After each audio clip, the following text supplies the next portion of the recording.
Thank you, Mr. President.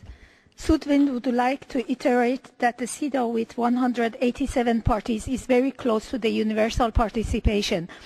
However, this goal is yet to reach.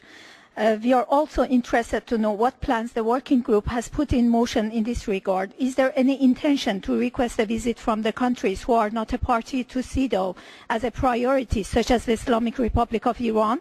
It is a fact that discrimination against women is universal. It does not belong to any region or religion, but the excuse of many policymakers and institutions of power to continue this apartheid-style practice are based on their regional traditions or religions.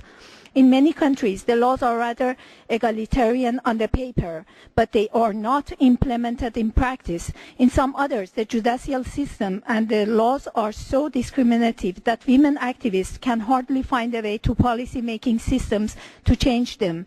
A case of point is, again, in Islamic Republic of Iran. At present, the number of women in the parliament is only 9 out of 290. Regrettably, even these women do not believe in gender equality.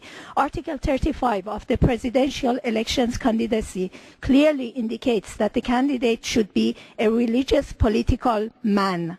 The result of such judicial system is a combination of discrimination and segregation in urban public spaces which women in Iran are now experiencing. It begins from kindergarten to schools and lately in universities, buses, banks, coffee shops, office spaces, public areas in parks and so on. Discrimination against women begins even before the birth. The diya or blood money of a woman is half a man's worth. This is also the case of embryos. That means the worth of a not yet born son is twice his mother's bearing him. This discrimination goes on throughout education, within the textbooks and the universities, with the quota systems which aim to stop greater numbers of women in higher education. Such practice continues in employment and promotion. The Family Protection Code is another example of discriminatory laws. The head of family is the husband, and he can decide if the wife is allowed to visit parents, travel, continue education, or have a job, and so on. The laws on custody and divorce have also a very discriminative nature. Mr. President, the number of women who are taken into the police and detention centers and bailed out for not wearing proper dress is in its 10,000s each year. The mandatory dress code criminalizes women who, in the eyes of the law enforcement agents, are not properly dressed.